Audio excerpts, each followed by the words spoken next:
Say hi. Hi. No, wait. Hi, everyone. Dr. Adam Graves here. And our content writer, Christy, and her son, River. Today, we're talking about going back to school with kids, coronavirus. What are our concerns? What's safe? What's not? We have some questions from River. What's going on, River? What's your questions? My question is it safe for me to go to school? Yes. So I can't say 100% safe, but probably 99.9% safe. So about as safe as we can be.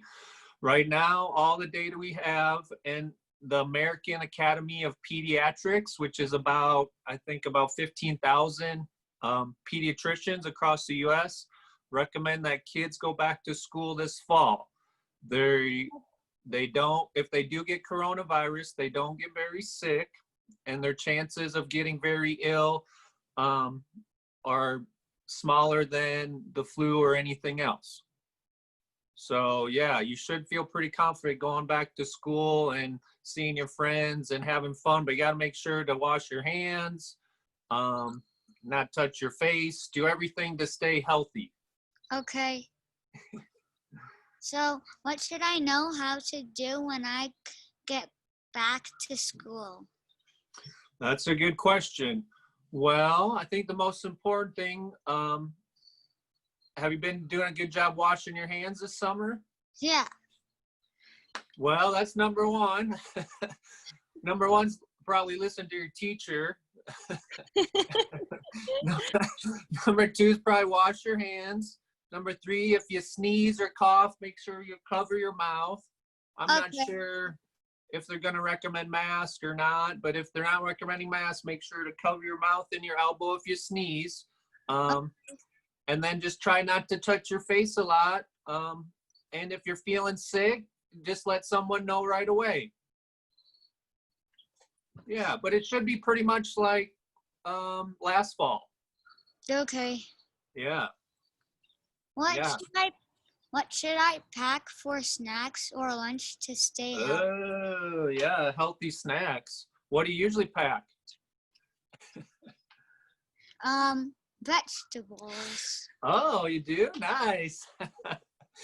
Some granola bars here and there. Yeah. So with my kids, that's how, I usually pack a protein. So either a cheese stick or some salami or turkey slice and some veggies, carrot sticks. Sometimes we even do garbanzo beans or olives or celery. And then sometimes we try to include some dark chocolate, like some Dove dark chocolates. Oh, you like that? Yeah. Oh, great. Now he's going to be telling me. The doctor told me I could. Well, one dark chocolate's not bad. And then they do snacks. They do crackers and goldfish, but a lot of times they just eat that like in the classroom, because lunch is get your food and get recess. So usually but lots of fruits and vegetables, man. Fruits, vegetables, and lots of water. Always make sure to keep your water bottle with you. Drink lots of water, which I'm sure you've learned on voyage. And all those should keep you pretty healthy. Okay. Thank you. Thank you. Are you excited to go back to school? Yeah. Yeah. I think everybody is. I think it'll be a little weird, but it'll be good once we all get back to school. Well, I have some questions as a parent too. Yeah. Thanks, River. Thanks, River. Go have a good day. Bye. Bye-bye. Should I be concerned as a parent? It kind of sounds like the kids will be okay, but what happens if he brings it home to the family? Should I be worried about this? Yes and no. I mean, I think it's still the same. It's still, we're trying to protect that at-risk population. This is a very serious and deadly disease, and then on the other spectrum, the kids, we kind of have a very safe population where we've seen a little bit of complications, but it's hardly been at all statistically. Deaths, there's been some kind of inflammation, but most of the time it's minute. I think it's been 3 or 4 kids nationwide. So the kids up to, we're looking at like up to 8th or 9th grade are very safe, so that's the good news. But then we have this population over here, and then we kind of have everybody in between that's most likely, safe, but you don't want to get it because it's not fun to get. Exactly. So what should we have, like what happens if you start feeling sick? What should we have on hand as parents? Yeah, I mean, always like you're doing, lots of sleep, tons of water, the acute immune, I love. And that's nice to have on hand. Yep, on hand for any virus. Yep. Before you feel bad. Can you explain that a little bit, why you should have acute immune or something like that on hand in your medicine cabinet? Yeah, so natural medicine works. It's very effective, but it's not the same approach with regular medicine. So herbs, vitamins, minerals, going into our immune system, we want to take those to keep our immune system primed. So vitamin D, probiotics, a good multivitamin, those are kind of keep your immune system balanced. Then the first sign, runny nose, sore throat, scratchy throat, you want to take some immune herbs. Elderberry, the acute immune. There's lots of immune. Kick-ass immune is one that's common. There's a lot. But when you start feeling sick, you want to take those herbs right away. You don't want to wait 3 or 4 days till you're miserable and have a headache and the infection may have gotten worse. Because when we use herbs like that, then we're trying to play catch up. And you got to take a lot higher doses, or you eventually need antibiotics. So in my opinion, herbs work best by kind of keeping you healthy. And then in that first few days, they'll still work if you take them when you're sick, but they're not going to be as effective. So keeping herbs on hand and keeping kind of your natural medicine kit on hand, in my opinion, is key, because you want to start taking when your kids come home from school and may have a runny nose, or you wake up and you have a sore throat and you're like, oh, this feels odd. That's the time to take care of yourself, hydrate, take nutrients, rest. A lot of people, they feel a little scratchy throat and they're like, oh, I got to go to work. I got to keep producing. So they work themselves for a few days. And then by that time they're crashed and their body can't recover and take care of itself. And knowing our luck, we would start feeling bad on a Thursday evening in your office. That's right. I'm not open until Monday. That's right. So we always try to have that on hand, which is great. Yeah. The acute immune, herbal throat sprays, but any of these natural things that kind of your natural medicine chest. And is it okay to give that to kids?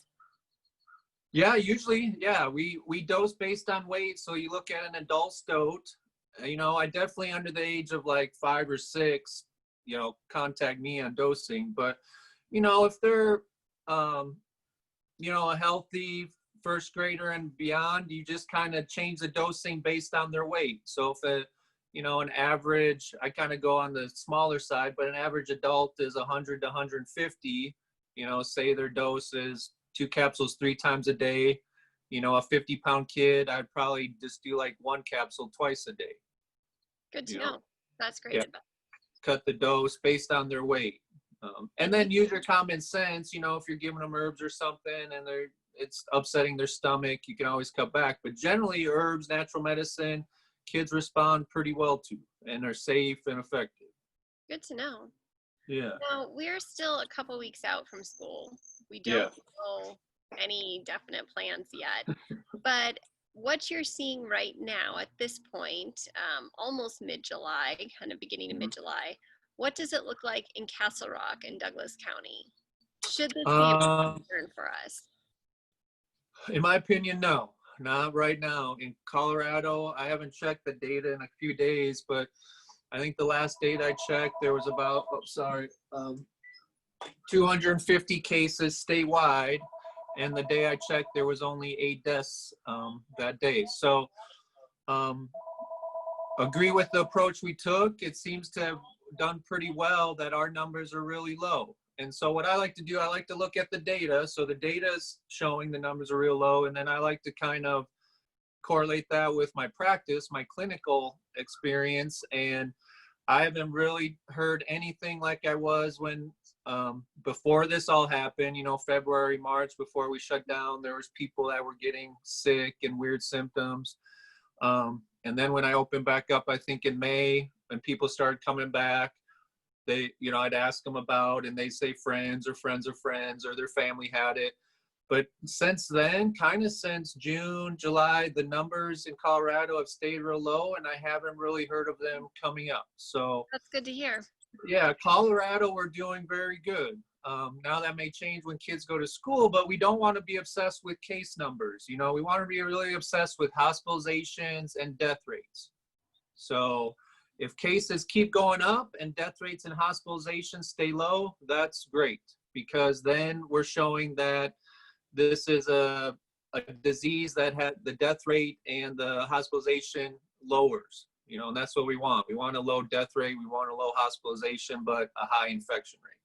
So we can't get obsessed about the case numbers. You really got to keep tracking hospitals and ICUs and death rates. That's what we need to be worried about. And in Colorado, you know, we're safe as can be, in my opinion. The death rate, hospitalizations, infection rate, that risk is right now about, you know, what it is just living day to day, driving your car, hiking, swimming. It's, you know, kind of an average risk. Now we could see a spike in the fall around Christmas. My worry is Colorado, we're very outdoors, you know, and coming, you know, November, December, getting indoors with big groups. That's what most of the data is concerned about. Okay, Yeah. and I have one last question for you. Yeah. Kid comes home sick, or we start feeling not so Sick. great in the fall. Yeah. When do you go to test? When do you say, okay, I should be tested? Or should our first thought be, is this coronavirus? Yeah, that's hard. I think hopefully there'll be some guidance on that, but I won't guarantee it at this point. Well, no, we'll have to see. I think you have to see what testing is available, you know, and if it's, and what they're recommending. But yeah, I mean, we have to kind of weigh that, the risk versus benefit, that if you are sick and you feel sick, are you going to go to the clinic and get tested and infect other people? So kind of like we did before this all started and kind of after it, in my opinion, is call first. You know, call your primary doc, call me, call Tri-County Health, call the school nurse, say, hey, he's feeling ill. What's the current recommendations? Because the recommendations are probably going to change in a month. Okay. You know, and they may change, you know, week by week. Right. But yeah, so. Well, I think this is good conversation as we're just about 3 weeks out from school starting. Yeah. So Yeah, this is it's a real time to good topic or discussion to prepare. have. Yeah. And it's hard because everything's going crazy on the nation, but Colorado, we're pretty safe, and the numbers, you know, keep trending down and holding steady. And so I think kids going back to school, we all kind of need kind of a push. Ultimately, in my opinion, we have to move through this coronavirus. We can't keep trying to avoid it, you know, because it's impossible to avoid. Right. You know, we still got to protect this population, and we're getting that better.